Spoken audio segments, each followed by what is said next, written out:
Good day to everyone, and in this video we will see the line to line fault. Okay, so I won't do the derivation, but I will give you the important equations and what you need to know about the line to line fault to solve questions. Okay, so always remember in GATE you have to solve the questions. Okay, so you can refer books for the derivation, and if you still didn't get them, then you can ask on our website on ask your doubt section. Okay, so let us see the line to line fault. So first we will see what is the line to line fault. So again we will draw our alternator.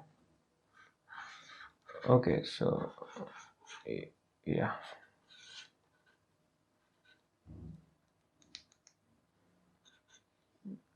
okay, yes, you. Okay, so yeah, so this is your ER1, EY1, EP1. Okay, because by if there is no fault, then it is your positive sequence terms only. Okay, so this is your, let me say this is your IR, this is your IY, this is your IB. Okay, now the fault occurs. Okay, so line to line fault, this means that two lines are shorted. So I am taking here for IY and IB gets shorted. Okay, so this will be your what, fault current. Okay, so during the line to line fault, this kind of situation occurs. So for such kind of equations, by seeing this circuit, what we can infer is, so by seeing this circuit we can infer inference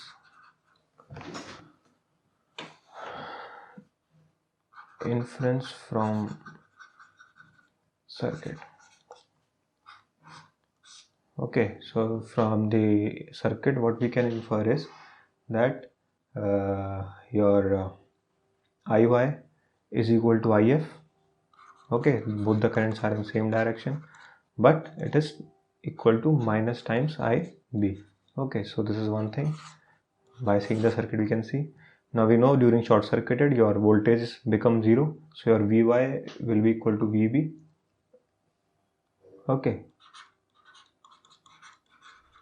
Okay, so the important point in line to line fault is, see, this is not grounded. Okay, so there will be no zero sequence component here. And one more thing is that your Vy will be equal to Vb, but you cannot say that it will be equal to 0. Okay, it may be or it may not be. Okay, usually it is not. Okay, so usually what happens is, see, during your fault, during this short circuit, we say that there may be some fault impedance that is denoted by ZF. Okay, so this ZF can be in every case, like in NLG also, in line to ground also. So always remember, for the cases with line to line fault, you take the ZF, and for the cases like for line to ground fault, you take 3 times ZF in your final fault expressions. Okay, so that is one thing that you should always remember, and this is universal.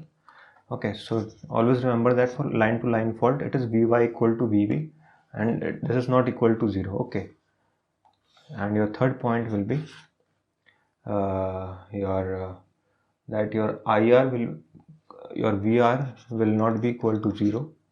Okay, we can see that. And your fourth point will be, see, these are the all conclusions from our derivations. Okay, you find these sequence currents, so you get these things.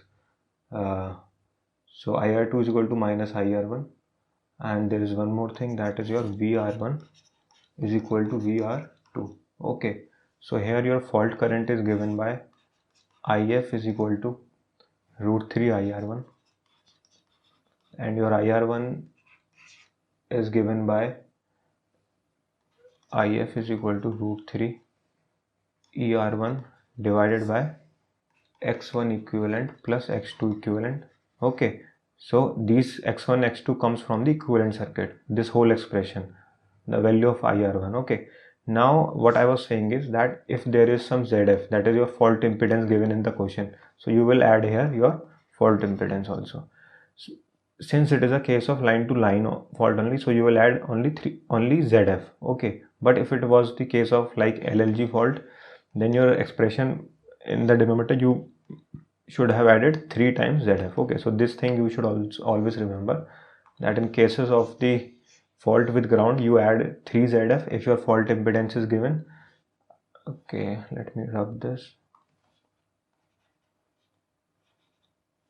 Okay, so this is your expression for fault in L2L fault. So you must remember this expression. Now the equivalent circuit you can easily remember. So equivalent circuit will be, let me draw the equivalent circuit. Okay, so in every fault you should remember the equivalent circuit and your fault, this equation. Okay, rest if you wish you can, or you can derive on the spot, but mainly the things will be asked on based on the equivalent circuit only. So for this equivalent circuit there will be only positive and negative sequence. So draw your positive sequence circuit, x1 equivalent ER1. Okay, so this is the way to remember these circuits. Then draw your negative sequence circuit, there will be only x2 equivalent. Okay, so this will be your x2 equivalent. Okay, and now you have to join these circuits in series in this fashion. Okay, so here now your IR1 will be given by, see here, this is will be your VR1. Okay, this will be your VR2. Okay, these are the sequence circuits. Positive, this is positive sequence circuit, this is negative sequence circuit. X1 equivalent is equivalent positive sequence impedance, and X2 equivalent is equivalent negative sequence impedance, reactance. Okay, usually we neglect this resistance in our power system. So now this is the case. Now what you have to do is, this is VR1, this is VR2. Now just mark the currents. This will be IR1 and this will be your IR2. Okay, that's why I have written your IR2 is equal to minus times IR1. Okay, so this is the reason of that minus sign. Now from this circuit only you can easily find out IR1. Okay, so you just need to remember this equation, that in case of L2L fault, your fault current is √3 times IR1. IR1 you can easily find out if you remember this equivalent circuit, that is your ER1 divided by X1 equivalent plus X2 equivalent. If there is a fault impedance given in the question, then you must have added that fault impedance here. Okay, so that is the whole point of this discussion. So I hope you get this, and please like, share, subscribe Electrical Diaries, and visit our website for more. Thank you and have a good day.